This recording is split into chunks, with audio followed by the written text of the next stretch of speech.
আগামী ত্রয়োদশ জাতীয় সংসদ নির্বাচনের তফসিল ঘোষণার পর থেকেই দেশের জাতীয় নিরাপত্তা ও আইন শৃঙ্খলা পরিস্থিতি নিয়ে জনমনে গভীর উদ্বেগ সৃষ্টি হয়েছে। নির্বাচনকে ঘিরে বিভিন্ন দলের সভা সমাবেশ, পাল্টাপাল্টি অভিযোগ ও কর্মসূচিতে রাজনীতি অঙ্গন ক্রমেই সরগরম হয়ে উঠেছে। এবারের চিত্র আগের যে কোনো সময়ের তুলনায় ভিন্ন ও আশঙ্কাজনক। প্রকাশ্য দিবালোকে টার্গেট কিলিং, অগ্নিসংযোগ এবং নৃশংস হত্যাকাণ্ডে সাধারণ মানুষের নিরাপত্তাই এখন প্রশ্নের মুখে। ভোটের আগে আইন শৃঙ্খলা পরিস্থিতির অবনতির শঙ্কা নেই। স্বরাষ্ট্র উপদেষ্টার এমন আশ্বাসেও ভরসা রাখতে পারছে না জনগণ।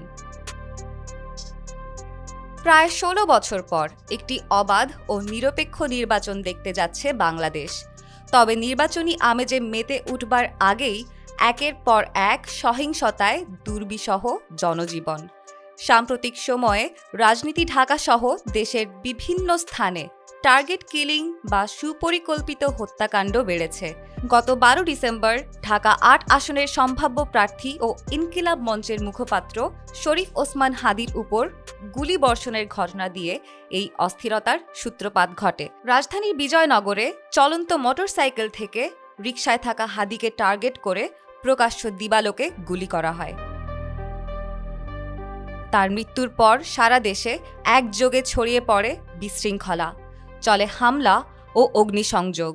প্রথম আলো, ডেইলি স্টারের মতো প্রথম সারির গণমাধ্যম কার্যালয়, ছায়ানট, উদীচীর মতো সাংস্কৃতিক প্রতিষ্ঠানে হামলা, ভাঙচুর ও অগ্নিসংযোগ করে একদল জনতা।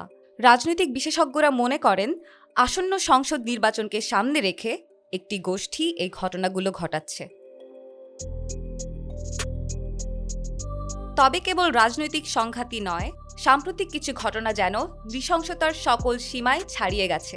লক্ষ্মীপুরে এক বিএনপি নেতার ৭ বছর বয়সী শিশুকে তালাবদ্ধ ঘরে পুড়িয়ে হত্যা ও ময়মনসিংহের ভালুকায় ধর্ম অবমাননার মিথ্যা অভিযোগে দীপু চন্দ্র দাস নামক এক পোশাক শ্রমিককে পিটিয়ে ও পুড়িয়ে মারার ঘটনা জনমনে গভীর ক্ষতের সৃষ্টি করেছে। আইন শৃঙ্খলা বাহিনীর নির্লিপ্ততার সুযোগে মব জাস্টিস বা গণপিটুনির মতো ঘটনা বাড়ছে। এভাবেই রাজনৈতিক ও ব্যক্তিগত প্রতিহিংসার চিতায় বলি হচ্ছে নিরাপরাধ প্রাণ। রাজপথে একের পর এক এমন খুনের মহড়া স্বাভাবিক নিরাপত্তা ব্যবস্থাকে বড় ধরনের চ্যালেঞ্জের মুখে ফেলে দিয়েছে। এই প্রথমবার ২৫,০০০ পুলিশ সদস্যের পাশাপাশি নির্বাচনের কেন্দ্রগুলোতে ২৫,০০০ বডি ক্যামেরা, ৪১৮টি ড্রোন এবং দেশের সকল ভোট কেন্দ্রে সিসিটিভি ক্যামেরা ব্যবহারের সিদ্ধান্ত নেওয়া হয়েছে। এছাড়া ১ লাখ সেনাবাহিনী সহ বিভিন্ন বাহিনীর প্রায় ৯ লাখ সদস্য মোতায়েন থাকবেন।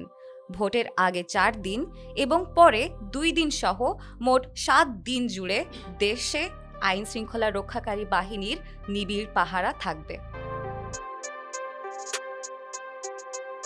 যে কোনো গণতান্ত্রিক রাষ্ট্রের জন্য অবাধ ও সুষ্ঠু নির্বাচন অপরিহার্য। তবে মব সন্ত্রাস, টার্গেট কিলিং ও গত বছরের গণ আন্দোলনের সময় লুট হওয়া অস্ত্র পুনরুদ্ধার না করা গেলে নির্বাচন ঝুঁকির মুখে পড়বে। হামলা, ভাঙচুর ও অগ্নিসংযোগের ঘটনায় জড়িত ব্যক্তিদের চিহ্নিত করে আইনানুগ ব্যবস্থা গ্রহণ করতে হবে। অপরাধীদের রাজনৈতিক পরিচয় নির্বিশেষে আইনের আওতায় আনা এখন সময়ের দাবি। নির্বাচনের পাশাপাশি জননিরাপত্তা নিশ্চিত করা এখন রাষ্ট্রের জন্য সবচেয়ে বড় পরীক্ষা। News desk, Dhaka digit.